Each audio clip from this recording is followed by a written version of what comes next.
Hi, my name is Jeff Dowdy. I'm the graduate librarian at Georgia College, and today I'm going to lead you through part one of our APA workshop. The first thing that we're going to talk about is finding scholarly sources. Since we're going to be talking about research and citing your work properly, setting up your reference page, all that stuff, naturally the first step is finding scholarly sources. Let's say that I found this news article that I'm interested in, and how Twitter has changed politics from the Washington Post, and I want to find scholarly sources. Well, the first step that I'm going to have to do is identify the keywords. I could start with Twitter and politics, maybe add journalism. Alright, so I have my keywords, and let's say I'm just going to jump in and enter those into my search. So Twitter, politics, and journalism. So you can see right off the bat, you can see that we have 8,552 results.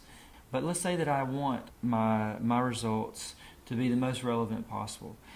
When we're dealing with subject terms, what we're looking for is variation. When you look at the subject terms, so if you click on the title of the different articles, you'll see the subject terms pop up. And I'm going to make notes of those, and we're looking for better terminology, one that's going to occur with more frequency in the database, and you're also looking for new ideas on the same topic. So slight variations or subtopics within your original search.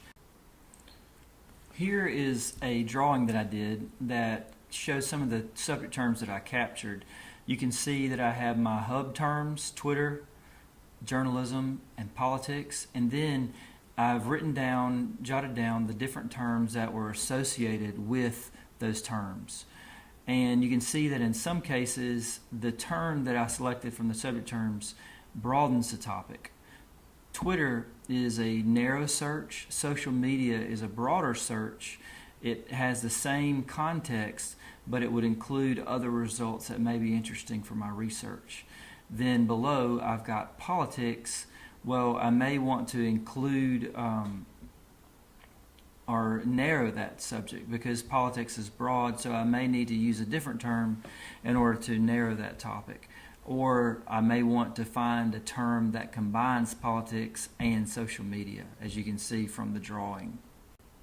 Okay, to demonstrate, I'm going to take some of the terms that I found when I skimmed the initial results and plug them into a new search.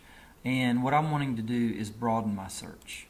So I'm going to click on Advanced Search and begin to enter in some of the terms that I found.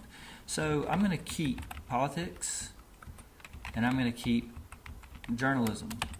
The main area that I was interested in were the different terms that I found when I initially searched for Twitter.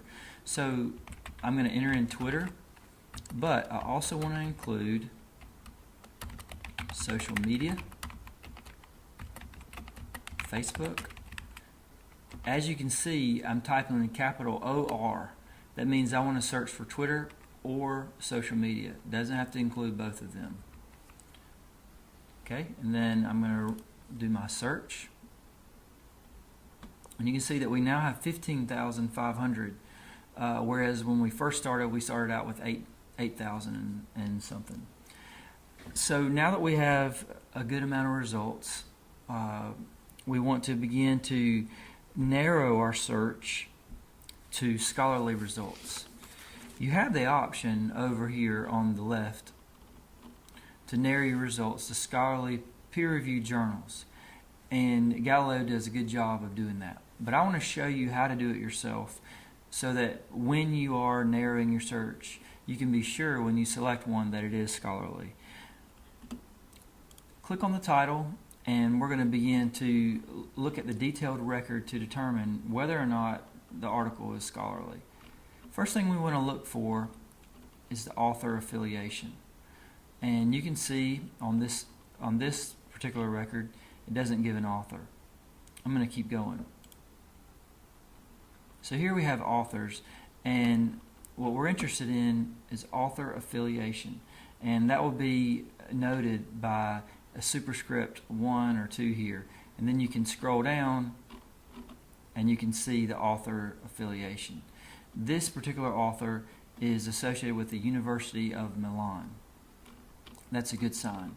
Okay, so we see that we have an affiliation here, and we can see that it's Deakin University in Melbourne, Australia.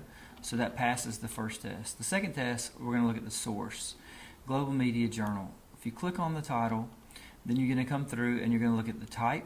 It's an academic journal, and you want to notice if it's peer-reviewed. Peer-reviewed means that it's submitted not to an editor, as you would in a newspaper for journalism, but it's submitted to a board of other peers, experts in the field that are going to review the article. Normally, it would be blind reviewed, meaning they would not know who submitted it, and they will determine if it has academic rigor sufficient for publication. You also want to notice whether or not it contains an abstract, which you can see here that there is an abstract, which is a summary of the article. And you want to look and see if it also contains references or bibliography. So if I click on the full text and pull up the article, I'm going to quickly scroll to the end, and I'm going to search to see, does it contain references? And you can see here that yes, it does have references. So that's all for today. That's all for part 1 of our APA workshop. So we will soon make available part 2 of the APA workshop. Be on the lookout. Thank you.